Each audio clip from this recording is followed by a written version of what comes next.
Bonsoir, je suis Christelle Lissy, la chaîne Académie de la Nouvelle Conscience. Alors, petite vidéo sur la notion du sauveur, patriarcat et notion du sauveur en soi. La version entre guillemets déséquilibrée qui progressivement va vers une notion plus équilibrée de ce que sont les mécanismes relatifs au sauveur en soi.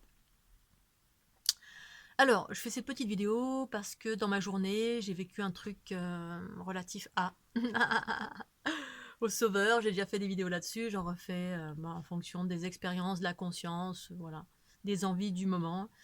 Donc, comme d'habitude, chacun fait ce qu'il veut. Je partage ma conscience, mes expériences, sans chercher à convaincre, puisqu'il s'agit de ma vérité et toutes les vérités sont justes. Donc, je vais d'abord vous parler de l'expérience de l'après-midi. Donc, j'ai fait du jardinage aujourd'hui, du bricolage. J'ai monté des énormes tuteurs dans mes jardinières pour accueillir mes futures plantes de tomates cerises. Des tuteurs en bambou énormes, magnifiques. Et puis, mes bambous étant immenses, eh bien, j'ai dû les couper. Et puis, dans un premier temps, j'ai pas fait trop d'efforts pour chercher une scie. Voilà, je sais plus où était ma scie, etc. Je trouvais juste une lame de scie, une petite lame de scie à métaux. J'ai pris ça, sans faire attention que la lame était très très émoussée. Je m'en suis rendu compte en étant comme ça dessus. Oh là là, je vais en avoir pour 15 ans. Et j'étais tranquillement par terre, voilà, parce que pour moi, ben, bricoler, j'adore, c'est un plaisir, juste un plaisir, un bonheur, voilà, pleinement choisi. J'étais tranquillement en train de me dire, ah, je crois que ça va prendre du temps. Alors j'aurais pu rester 2 heures là-dessus. Et puis quelqu'un arrive, un jeune que je connais, enfin que je connais pas vraiment, mais qui passe de temps en temps par là, puis on se dit bonjour de temps en temps. Et puis, je lui montre mon... Enfin, il voit ce que je suis en train de faire, il me dit, oh là là, tu vas mettre du temps là. Ça coupe pas ton truc. Je dis, oui, en effet, ça coupe pas. Je pense que je vais passer à autre chose. Je trouvais pas ma scie, du coup j'ai pris ça, mais je crois que je vais passer à autre chose. Et du coup, voilà. Et puis, il part, il continue son chemin, il fait, bon, bah, bonne découpe.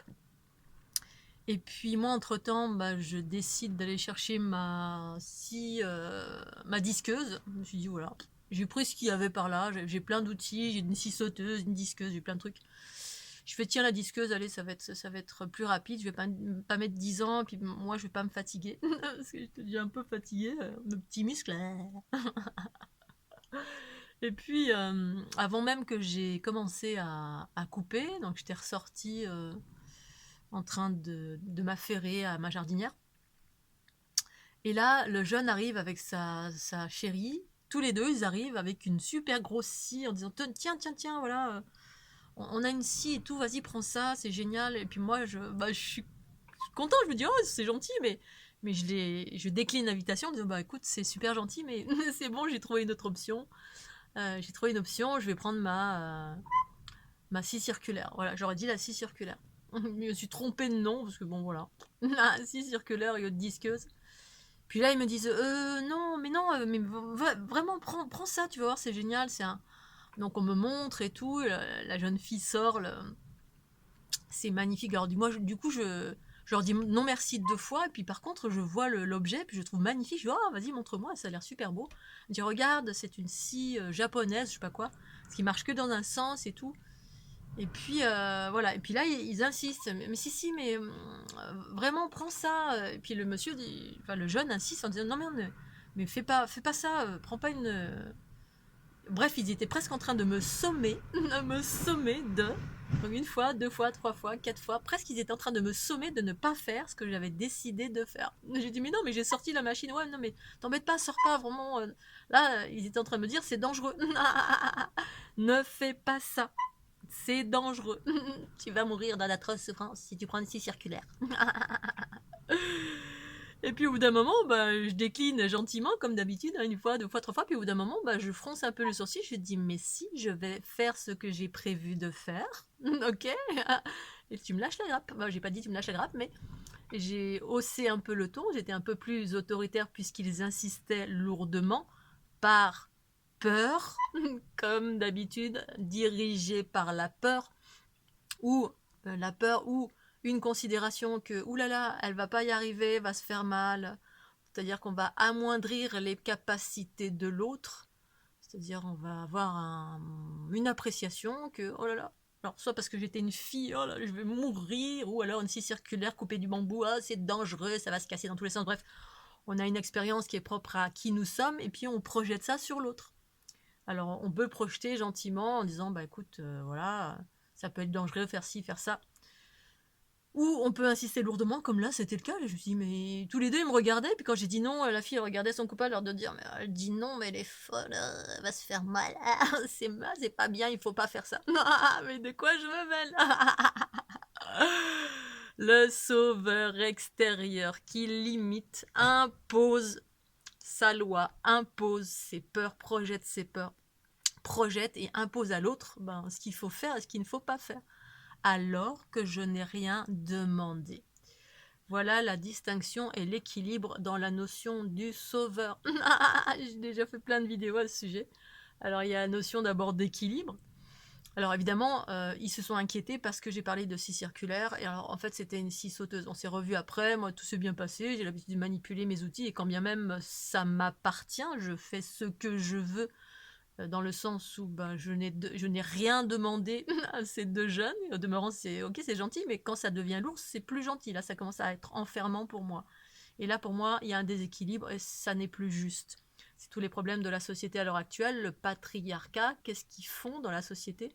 Il y a un papa extérieur, l'autorité gouvernante, que ce soit des autorités au sommet, quelles que soient les autorités qui sont au sommet, qui font redescendre des informations pour manager, driver les êtres, pour dire ne fais pas ci, ne fais pas ça, mets ta ceinture, va pas dans l'eau là, fais pas de feu, fais comme ceci, fais comme cela, parce que c'est dangereux. Alors pour ta sécurité, écoute toutes les lois du patriarcat, c'est-à-dire l'autorité extérieure. Mais je fais qu'est-ce que je veux, tu m'emmerdes. Voilà, donc, et donc on s'est vu peu de temps après, on s'est revus, tout s'est bien passé pour moi, parce que voilà, je suis une adulte responsable. Et je suis libre de mes choix en âme et conscience.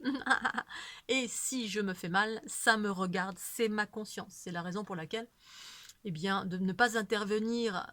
Pour moi, l'équilibre, c'est ne pas intervenir dans le choix de quelqu'un, sauf si cette personne me demande. Porter de l'aide à quelqu'un, pour moi, c'est une question de conscience. Je vais observer et m'adapter à ce que j'ai en face de moi. Tout le temps, m'adapter, observer et m'adapter. La plupart du temps, je n'interviens jamais. Parce que d'une part, on m'a pas demandé, c'est-à-dire on m'a pas fait ding ding ding, on m'a pas sonné les lorgnettes pour me dire oh Christelle, tu viens m'aider s'il te plaît, j'ai besoin de ton aide. Comme moi, quand j'ai besoin d'aide, eh bien je vais demander, j'ai une bouche. Mais quand on est dans le déséquilibre, eh bien on se prend pour un sauveur et derrière c'est pas équilibré dans le sens où on pense que on a absolument, si on ne va pas aider ou sauver, eh bien on se sent inutile. Ou alors on a peur, c'est comme pour une peur exacerbée pour son enfant. Quand c'est trop, c'est enfermant pour l'enfant. Et du coup, il fait plus ses expériences tellement on l'a. Voilà. Alors évidemment, un être a des expériences. On a tous des expériences qui sont ce qu'elles sont. Et puis, un enfant peut faire plein de bêtises et il va apprendre de ses expériences. Ou alors, il va écouter toutes les directives de papa et de maman. Et puis, il fera pas beaucoup d'expériences. Et puis, il va aller suivre le chemin. Il va reproduire des trucs de papa et de maman sans avoir expérimenté. Parce que l'expérience de papa et de maman, c'est pas forcément l'expérience de l'enfant. C'est-à-dire que si un individu avec une scie circulaire a coupé du bambou et s'est fait mal, peut-être c'était le cas de cette personne, ce jeune qui les yeux froncés, si, non mais c'est dangereux, il faut que tu... peut-être qu'il s'est fait très mal, ou peut-être qu'effectivement il a une expérience qui fait que le bambou ça se délite d'une certaine façon, etc. Bref, mais potentiellement, je peux moi aussi utiliser une scie, avoir la même expérience, c'est-à-dire utiliser un outil, une scie circulaire, couper du bambou, et faire en sorte que finalement l'expérience se passe très très bien, ou que je m'en rende compte par moi-même que finalement, effectivement, c'est pas l'idéal de couper un bambou sans pour autant aller me déchiqueter un bras ou me faire mal ou quoi que ce soit. L'équilibre, c'est ça. Et l'équilibre, c'est effectivement bien m'adapter à la situation qui se passe en face de moi, pour moi. Ne pas me positionner systématiquement en sauveur, parce que on va, pour moi, c'est amoindrir l'individu que de lui porter secours en permanence. C'est-à-dire penser qu'il ne va pas y arriver. Et du coup, ben, au lieu de le permettre à cet individu, souvent en couple, c'est ça, hein, au lieu de permettre à cet individu de se renforcer et d'aller vers son autonomie en se débrouillant tout seul dans une situation lambda, ça dépend des situations bien sûr, eh bien, en permettant, en le laissant faire ou la laissant faire, c'est-à-dire en n'intervenant pas systématiquement et en se positionnant au sauveur, je sais mieux que toi, tu vas pas y arriver, t'es une pauvre petite chose, c'est souvent ce que font les hommes et ou les femmes qui sont dans leur principe masculin, parce que ben voilà, euh, que ce soit un homme ou une femme, mais souvent les hommes, on se positionne en sauveur tout le temps. Et puis on a un air supérieur et non, non, surtout ne fais pas ça. Moi, homme fort ou moi, femme forte, je vais t'aider absolument parce que ce que tu fais là, c'est n'importe quoi.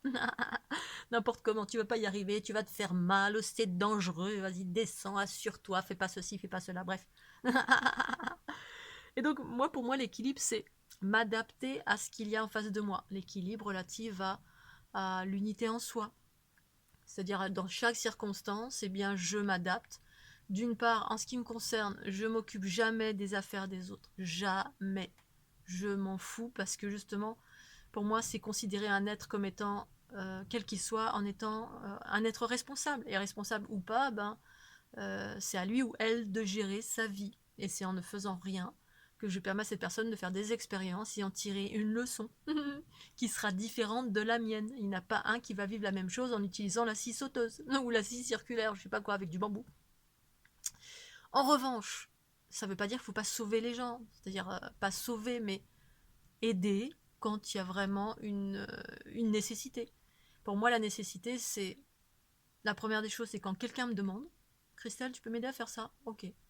Et ok, ça va dépendre. Ça va dépendre si j'ai envie, si j'ai envie, voilà. Ça va dépendre du moment, parce qu'il y a des gens qui peuvent tout à tout bout de champ vous demander sans arrêt de votre aide. Et moi, voilà, je peux pas, je dis pas tout le temps oui ou non. Je vais écouter d'abord mes besoins, mon équilibre, si j'ai le temps, si c'est vraiment vital. Et puis, pour que l'autre se renforce de ses expériences aussi, ben, apprendre à faire au maximum des choses seul. Ça renforce et ça permet de l'équilibre. On en tire de la fierté, on en tire de la force, on en tire de l'amour de soi de faire des choses seul et faire des expériences seul. Pour autant, le deuxième cas, donc j'attends qu'on me demande et en fonction de ce qu'on me demande, eh ben, je peux dire oui et non. Ça c'est le respect de mon intériorité, le respect de qui je suis, de mes comment dire, je sais plus comment on appelle ça, de mon intégrité. Ensuite il y a, je me trouve face à une situation où quelqu'un est véritablement en danger. Enfin, en tout cas véritablement entre guillemets, parce que tout est relatif, hein, on a tous des curseurs différents de ben, qui est en danger. Voilà, quelqu'un qui vient m'aider parce que je suis sur une échelle un peu haut, je vais rien demander et puis il va me voir en danger alors que je suis pas du tout en danger.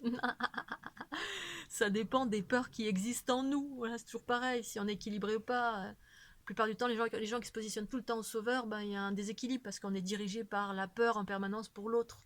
Pierre, Paul, Jacques, on estime que l'autre ne peut pas se débrouiller seul ou qu'il va tomber, il fait de l'escalade tout seul, ah, il va tomber, ah, c'est circulaire, elle va se faire mal. Ah, bon, la notion numéro 2, pour moi, c'est face à une situation, donc, eh bien, une situation que je vais estimer et observer comme étant potentiellement le processus vital de quelqu'un est mis en danger, eh ben, je peux intervenir. Voilà, là je vais pas demander à la... Tu as besoin d'aide? Oh, je suis en train de me noyer. Oh. J'ai pas bien entendu. Est-ce que tu as besoin de... Là, je demande pas, j'y vais, quoi, je cours. Je cours, quelqu'un qui est en train de tomber, qui est au beau milieu de la rue, une petite mamie qui a toutes ses courses et j'observe très rapidement qu'elle est en mauvaise santé, qu'elle a des difficultés à bouger, qu'elle... Bref, tout un contexte qui va faire que, bah oui, évidemment, je vais me précipiter. Je vais y aller, je vais aider à porter ses courses. Mais vraiment, ça m'arrive très rarement. Ça m'est arrivé dans ma vie, voilà, entre guillemets, à sauver des gens de certaines situations, en ski, dans le sport, et puis pour moi, pareil, y compris, voilà. Mais sinon, ça m'arrive jamais, voilà, c'est parce que c'est aussi un travail sur soi que de maintenir cet espace en équilibre. Le patriarcat, c'est le principe masculin en soi, qu'on soit un homme ou une femme, qui se positionne tout le temps en sauveur. Et se positionner tout le temps en sauveur face à tout et n'importe quoi, c'est remettre en question c'est remettre en question l'autre, le fait que l'autre peut se débrouiller sans nous. Mais souvent, en fait, ce que j'ai observé, en tout cas certains cas, pas tous, mais les personnes qui venaient vers moi, quand je refusais, ben, ça les offensait parce que du coup, ils se sentent pas utiles en se disant, mince, ça remet en question leur virilité. Pour les hommes, par exemple, ah là là, elle n'a pas besoin de moi. Donc du coup, ça remet en question le fait que les femmes n'ont plus besoin de moi. Qu'est-ce que je vais faire? Oh là là, mince, qu'est-ce qu'on va devenir les hommes? Donc il y a un peu ces notions-là pour certains cas, pas pour tous bien évidemment, mais certains cas que j'ai pu rencontrer, je parle de ce que j'ai expérimenté par moi-même, cette notion du masculin qui s'aime à travers le féminin extérieur, c'est-à-dire les femmes. On est en amour devant les femmes et en même temps on veut absolument les sauver. On va absolument les sauver, donc du coup, ben, on voit partout, là, ne va pas te baigner là, oh là là, t'as un truc dans le dos, oh là là, mais non, mais je veux te protéger parce que je t'aime. Je t'ai rien demandé. Je t'ai rien demandé, s'il te plaît. Donc non seulement on fait des projections négatives sur des choses qui n'existent pas, parce que c'est ça les peurs, hein. On projette quelque chose, c'est une projection sur quelque chose qui n'existe pas, qui peut potentiellement arriver. Mais quand on vit dans la conscience, eh bien je co-crée une réalité harmonieuse, c'est ça co-créer une réalité harmonieuse à chaque instant, faire en sorte que tout soit fluide et transcender certains espaces. Mais ça, c'est vraiment pour les personnes qui vivent dans la conscience, l'équilibre. Voilà, donc les équilibrages, c'est effectivement autant que possible être en moi à chaque instant. Et puis du coup il se passe pas grand chose hormis vivre ma vie tranquillement, faire du sport, faire du bricolage, rencontrer des gens dans l'équilibre comme ça, sans intervenir dans la vie des gens, ni dans quand il y a une conversation, en aucun cas je vais intervenir non plus pour dire il faudrait que tu fasses comme ceci, il faudrait pas que tu fasses comme cela. Et, au contraire, je vais plutôt soit je vais questionner et puis rester dans une ouverture, mais jamais imposer quoi que ce soit. C'est-à-dire tout ce qui peut enfermer un individu, pour moi c'est patriarcal. Euh, donc on le voit, les aspects exacerbés du patriarcat dans notre société, c'est l'autorité extérieure, hein, le président, toutes les lois qui en découlent, et puis l'obligation de se plier aux lois. Mets ta ceinture, prends une assurance. C'est toujours avec des projections de peur. Et dans la vie du quotidien, entre les individus, c'est ça, quand on est on est un sauveur. Pour moi, en fait, l'unité, c'est chacun se sauve soi-même. Sauf circonstances particulières, voilà, la mémé qui tombe, des cas d'urgence. Il m'est arrivé d'être témoin d'accidents. J'ai sauté de ma voiture, puis j'ai été sortir les gens de la voiture. Enfin, voilà, des cas d'urgence comme ça peut arriver. Oui, là, il y a un processus vital qui est en danger. Ou quand je sens de loin que ma maman ou dans ma famille quelqu'un ne va pas, vite, je fais rien, mais je prends des nouvelles. Et si besoin, je fais quelque chose. Si besoin. Allez, automatiquement envoyer de l'énergie à quelqu'un, ou de l'amour, ou faire des trucs alors qu'on ne vous a rien demandé, voilà, c'est pas forcément juste. Parfois oui, mais parfois non. Il s'agit vraiment d'être dans l'équilibre de tout ça pour moi. Et c'est de plus en plus subtil. Mais pour les choses vraiment pas trop subtiles, qui sont à la portée de l'individu lambda, voilà, c'est toujours cette notion de papa extérieur et la notion de l'autorité extérieure qui vient, entre guillemets, infantiliser les êtres humains, les adultes ou les êtres. Mais infantiliser, c'est normal parce qu'on était dans une ère patriarcale. Et dans l'ère patriarcale, les êtres humains, d'une façon générale, pas tous, mais on a très peu qui sont responsables. C'est-à-dire, on fait plein de bêtises, Alors, après, il y a les bêtises et les bêtises, bien sûr. Hein. S'il y avait une autorité réelle, c'est-à-dire s'il y avait une vraie éducation pour aligner les êtres vers l'unité, cette éducation se ferait à l'école et c'est pas le cas du tout. Voilà, on pourrait apprendre à l'école, par exemple, à dire bonjour, merci, au revoir, à éviter de jeter des papiers dans la nature, à l'éducation civique, des choses qui pourraient permettre aux êtres d'être bienveillants, d'être équilibrés, etc. Mais c'est pas le cas. Mais pour autant, voilà, c'est pour vous expliquer que voilà, cette autorité extérieure qui enferme et qui est en lien avec le sauveur, le sauveur, hein, eh bien voilà, mets ta ceinture, prends une assurance, la ceinture, parce que si jamais tu as un accident, tu vas mourir. Oui, bah ça me regarde si je veux mourir. Prends une assurance parce que tu vas mourir. Si tu meurs, t'as rien, tu pourras donner des sous à ta famille avec l'assurance, le gros pactole. Bref, voilà tous les trucs qui nous enferment, toutes les lois. Va doucement, on fait du 30 à l'heure. Si tu fais du 50, c'est dangereux. T'as une grosse amende parce que tu peux mourir ou tu peux provoquer la mort de quelqu'un. Bref, toutes ces lois sont relatives au patriarcat, aux sociétés patriarcales pour... Alors ça fait ça juste... c'est une juste raison, on va dire, hein, pour équilibrer, parce qu'il y a bien besoin, il y a besoin de toute façon, il y avait besoin pendant toute l'ère patriarcale, de l'ère du poisson, de lois, des cadres. Tant qu'on n'a pas posé nous-mêmes nos cadres, tant qu'on n'est pas devenu équilibré nous-mêmes et bienveillant vis-à-vis de soi-même et vis-à-vis des autres, et dans l'équilibre. Parce que bienveillant, ça ne veut pas dire sauver à tout bout de champ, ou aller au bout du monde, aller sauver Pierre, Paul, Jacques, parce qu'on infantilise. Alors pour moi, je peux aider, je pensais à toutes les organisations qui allaient dans le monde entier pour apprendre, pour créer des écoles, pour faire des campagnes de vaccination, pour bref, et aller dans le tiers-monde.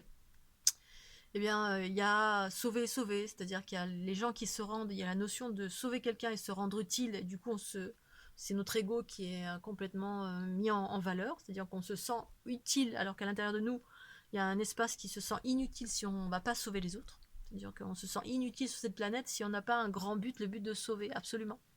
Mais il y a un équilibre à tout ça. Il y a un équilibre dans la version de sauver.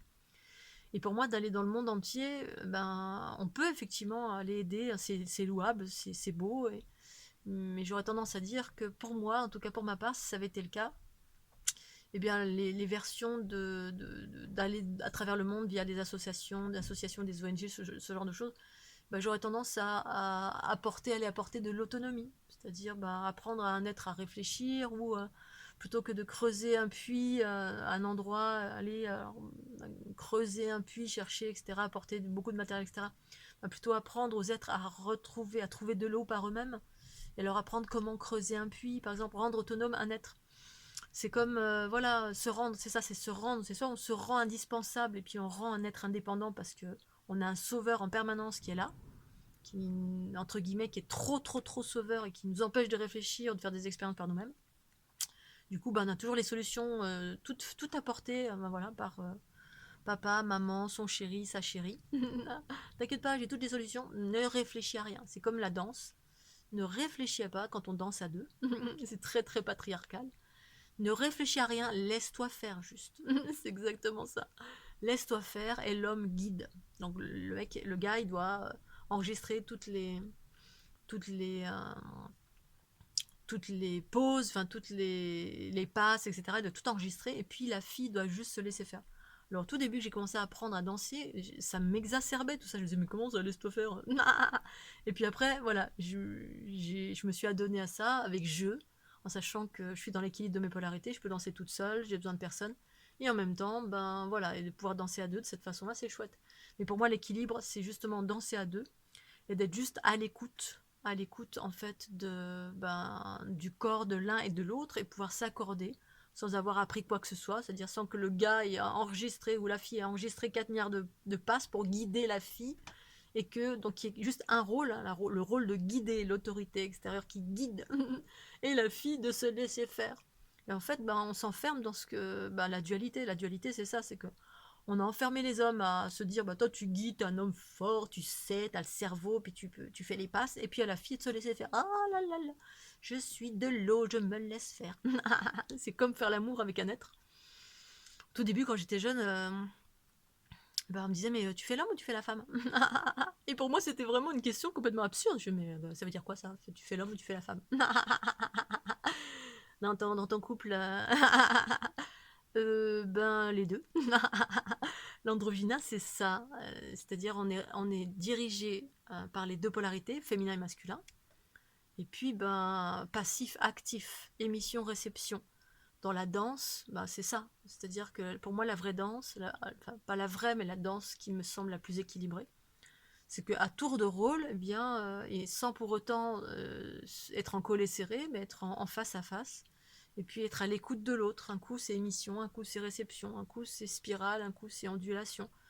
On fait l'amour, un coup t'es au-dessus, un coup t'es en dessous, un coup je fais des caresses, un coup c'est toi qui fais des caresses, un coup je suis en état de réception, un coup je suis en état d'émission. Ben voilà, et l'équilibre, que ce soit un homme ou une femme, que ce soit un homme ou une femme ensemble, que ce soit une femme, un homme, on peut utiliser nos deux polarités, la dualité où il y a un sauveur, absolument, et puis des personnes qui se laissent guider parce que moi je sais pas gérer ma vie. Non, non, je vais faire que des bêtises. La frêle petite femme qui ne sait rien faire, ou le frêle petit homme qui sait rien faire et qui laisse sa femme gérer tout. C'est moins courant, mais ça peut arriver, voilà. Bon. Donc voilà, l'équilibre pour moi, bah, c'est effectivement être à l'écoute. D'abord, aller aider quelqu'un si on me le demande, voilà. Ou s'il y a un cas particulier où le processus vital est mis en danger. C'est-à-dire quelqu'un, bah, c'est vraiment, voilà, la personne peut se faire écraser ou un accident ou et là je vais aider bien évidemment la personne. Mais sinon, ben non. Voilà, si la personne me dit non, non, j'ai pas besoin d'aide, ben j'y vais pas et c'est tout. Et je me sens pas offensée, je me sens pas diminuée, je me sens rien de spécial. C'est ok. Par contre, quelqu'un qui vient vers moi, voilà, qui me dit une fois, deux fois, 15 fois, et puis qui ensuite se sent offensé parce que je dis non, qui se sent diminué ou qui se sent, bref, qui va être en réaction, ben on a le droit, les filles, on a le droit de dire non. Et d'autant plus que bah, ça, de faire une chose seule, je dis pas qu'il faut faire tout le temps des choses seules, hein, mais pour moi, en tout cas, la priorité en moi, c'est toujours de faire des choses par moi-même. D'une part parce que ça me plaît, j'adore. Il y a plein de choses que j'adore faire, puis il y en a d'autres que j'aime moins faire. Mais comme je suis curieuse, ben, la plupart du temps, j'essaie par moi-même. Et puis si je n'y arrive pas, je demande. Mais quand j'y arrive, quand j'essaie une chose, que voilà, je mets je vais mettre en branle de l'énergie pour aller dans une direction, et ben c'est génial, parce que j'ai l'énergie pour ça. Comme là en ce moment, bah, je dois réapprendre j'étais en train de me vouloir peut-être réapprendre un nouveau logiciel pour faire de la 3D. Bah, j'ai envie de faire ça. Ou alors, j'ai envie, puis on apprend, parce qu'il y a une énergie vitale derrière, donc c'est pas des efforts que de faire ça, bah, c'est super. Et puis si c'est pas le cas parce qu'on n'est pas en amour d'eux, parce que moi la plupart du temps je suis en amour de tout ce que je fais. Donc c'est ça la différence, c'est que quand je suis en amour, ben, j'apprends très facilement. Soit je regarde des vidéos, soit j'essaye par moi-même, je bidouille, je regarde le logiciel, je vais toucher un peu à tout, j'expérimente des choses, puis j'apprends progressivement. Ou alors ça nous plaît pas du tout, et puis là, bah, la facilité c'est Pierre, tu viens m'aider s'il te plaît. Jacques, tu viens m'aider s'il te plaît parce que là j'y arrive pas. Systématiquement. Puis bon bah voilà, c'est un chemin, c'est ce que c'est, chacun fait ce qu'il veut. Mais voilà, je voulais juste faire cette petite vidéo à ce sujet pour évoquer bah, la notion de sauveur extérieur. Également, ma dernière rencontre qui a duré très très peu de temps, il y avait cette notion de sauveur. Là aussi, c'était une notion de sauveur, mais là, c'était une notion de sauveur assez exacerbée parce que c'était c'est une façon de prouver son amour, c'est-à-dire s'occuper de l'autre absolument. Parce que bah là, la notion, c'était je n'ai pas été sauvé moi-même. Donc, il y avait une blessure relative à je n'ai pas été sauvé quand moi j'ai eu besoin. Donc ça, bah, je peux comprendre, en fait. Voilà, de toute façon, tous nos mécanismes qui sont exacerbés, qui penchent trop d'un côté ou trop de l'autre, ben, l'unité, c'est de ramener tout ça au centre. Et ça amène souvent au détachement, à la neutralité, à voilà, des comportements beaucoup plus équilibrés et du coup beaucoup plus fluides pour moi et puis pour les autres. C'est-à-dire, il n'y a aucun veto, il n'y a rien, il y a juste de l'équilibre. Mais donc voilà, quand on n'a pas été sauvé soi-même, ben, on peut se transformer en un sauveur extérieur dans le couple. Et puis, si on refuse, eh bien, ça nous met mal à l'aise parce que ben, on prend le refus de l'autre comme un désamour. Ah, elle veut pas être aidée, elle veut pas que je lui achète à manger, elle veut pas ceci, elle veut pas cela, elle dit non. Parce que, ben voilà, ça peut être très très mal vécu. Parce que moi, ben voilà, je suis autonome en presque tout. Presque tout. Et donc, j'ai une façon de fonctionner qui est ce qu'elle est. Et en fait, ben, quand il y a une acceptation des deux côtés, ben, tout est fluide. Mais quand il n'y a pas d'acceptation et qu'il y a des bobos, des blessures, c'est ce qui fait que ça râpe un peu, qu'on est en réaction, qu'on est un peu en rapport de force. Alors, oh, elle m'a dit non, la scie sauteuse. Bon, le Scooby-Doo.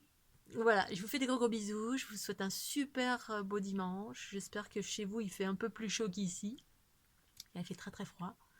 Néanmoins, on termine la journée, en tout cas moi, je termine la journée avec un super beau ciel bleu. Je ne sais pas si vous allez voir. euh, avec un beau nuage rose magnifique juste en haut. Et puis, je vous souhaite une excellente soirée. Bon week-end, bye bye. Pensez au petit pouce bleu.